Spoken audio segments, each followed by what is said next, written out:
Hello YouTube, this is the Sim Basketball Operator bringing NBA 2K14 Nuggets Association commentary, and right here I am in the free agency period of my first offseason. As you can see, LeBron actually made it to the free agency after losing in the finals to the Clippers, and I'm just trying to see, since I'm actually negative $2 million in terms of cap space, so I'm just trying to see where the top players go. And after a few days, LeBron decides to sign back with the Cavaliers. So it did happen. Quite a surprise. Evan Turner went back to the Sixers, and I believe Spencer Hawes went back to the Sixers as well. But it's really interesting to have LeBron heading back to Cleveland, and Cleveland did extend Luol Deng. So it'll be interesting to see how those two players can complement each other. Right now I'm just kind of looking for players that can play at the veterans minimum. I'm looking at Ronnie Brewer, a solid wing defender. He's got an A- in that, and again, veterans minimum $490,000 a year.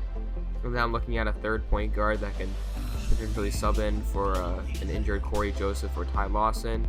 So Jeremy Pargo would also be signed 1 year, $490,000 contract.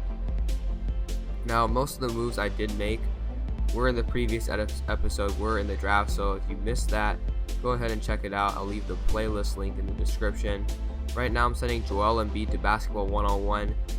In real life, he hasn't played that many years of basketball, so it'd be good to just get this up. As you can see, his overall goes up to an 80, but that's also with the player morale boost as well. And then I'm going to send Terrence Ross to perimeter defense. I want him to be a very good 3-and-D player. He's got the 3 down, he's just got to work on that defense. So here's my rotation. Ty Lawson at 36 minutes, joined by Foy, Gallinari, Fareed, and Embiid. In the starting lineup with key reserves such as Terrence Ross, Ryan Anderson, and Omer Asik coming off the bench. All 3 players acquired through trades in the last episode. Now here I'm just looking at the power rankings. As you can see, we are not in the top 14, which was surprising to me because I thought we had a very deep team, a lot younger than last year's team. But I thought we were better on defense, but we're actually only ranked 19th in the NBA. So we'll see how that goes. I'm not sure if that's a precursor for what my record will actually be, and we'll move on from there. So now I'm going to take this time as I'm going to show the rosters after this first offseason. Take some time to discuss my moves that I made. So the first one was trading Wilson Chandler, I think JaVale McGee in a first to draft Joel Embiid, and I think that was a great move. Joel Embiid came in as a 77 overall, and then his player morale, just because my team has a very good chemistry at this point, bumped him up to a 79, and then using that Basketball 101's training camp, I was able to bump up his overall to an 80, so he's a very effective center already. I'm planning not to play him too much in Season 1 because he still has a lot of developing to do. And as you can see, his basketball IQ wasn't that high, but his post defense is pretty good. His post offense is developing. Some of it's there. He's got a pretty good hook shot, but more on that a little bit later.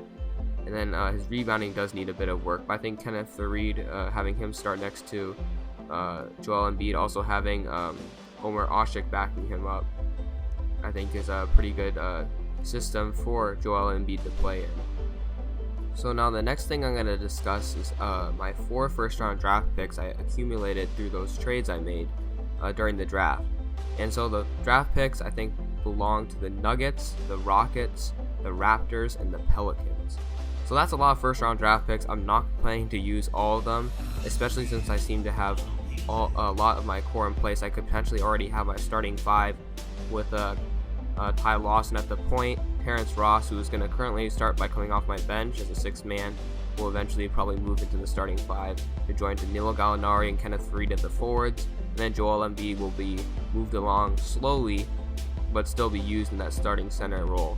And so that's a pretty good starting lineup. It's a young starting lineup. It's got veteran and Ty Lawson to lead, as well as Danilo Gallinari, energy player in Kenneth Fareed, a player who can also space the floor in Terrence Ross, and hopefully develop into a very good defender, and then a defensive anchor like Joel Embiid, who also brings offense in the post. And so that I feel is pretty much set. The Omer Asik trade actually was just me fooling around the trade finder just to deal away players that I knew I wouldn't be using, such as I think it was Anthony Randolph was one of them. And it just turned out that he was one of the players that just showed up, and I figured, hey, this is a guy who will start to decline just because 2K has players starting to decline at age 30, but still can provide pretty good defense, solid rebounding, and be one of the best backup centers as he was when he was with Chicago, and demonstrate what he had in Houston in his first season before Dwight Howard came. So I like what I see from Omer Ashik, and he could potentially be that backup that complements Joel Embiid. And then Ryan Anderson, I really love that trade. It was actually one of my targets going into the draft, mainly because Kenneth Faried, his perimeter defense is pretty good. So if I wanted to go with the bigger lineup, I can go with like Faried, Anderson, and Joel Embiid and still not kill floor spacing by having Ryan Anderson on the team. Ryan Anderson, I need to really work on his mid-range game so he can be that true pick-and-pop player, not just a guy who has to run to the three-point line.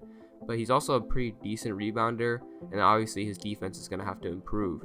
So I'm really happy with trading for Ryan Anderson, especially trading JJ Hickson, who I just did not like playing with throughout my games in the first season. Yes, and then continuing to the rest of my bench, I've got Corey Joseph at the backup point guard position, Randy Foye, who starts at shooting guard but most likely will not be starting at shooting guard in the future. He could potentially be a backup shooting guard. He's got decent ball handling skills and a pretty good jump shot, but I want a player kind of that can create off the bounce, especially since Corey Joseph's a pretty good defensive point guard and spot up shooter, and a guy who can manage and lead the second unit. I want a player who can slash, can attack the basket, and also play solid defense. Haven't decided who that is yet. Think more like the Jamal Crawford role on the Clippers that he currently has. So if you can think of a player, I can't think of one off the top of my head, but if you can think of a player who can fill that role, that would be great. As I said, Jordan Hamilton is a pretty good player, at least in this game. He was actually traded to the Rockets in real life, but I'm very happy with how he's progressed as a spot-up shooter and a defensive player. And he's also actually a pretty good rebounder for an undersized small forward. So that's always helped. Looking at these rosters that are currently created, I actually edited some of the ratings, especially some of the rookies, because they were a little high. Looking at the Spurs team, they actually drafted 3 power forwards, which is kind of ridiculous. I guess they're just preparing for Tim Duncan to leave, but they also got Marcin Gortat, which makes them a very good championship contender again. And Gortat will probably fit in really well with Greg Popovich's system, now that I think about it. Another team that I forgot to mention as it passed by that looked really good was the Atlanta Hawks. They signed Lance Stevenson because the Pacers were fools and decided to re-sign Danny Granger, who was traded to the Sixers in real life, and eventually his contract was bought out. But by re-signing Granger, they didn't have the money to re-sign and retain unrestricted free agent Lance Stevenson, who went to the Atlanta Hawks to start next to Jeff Teague.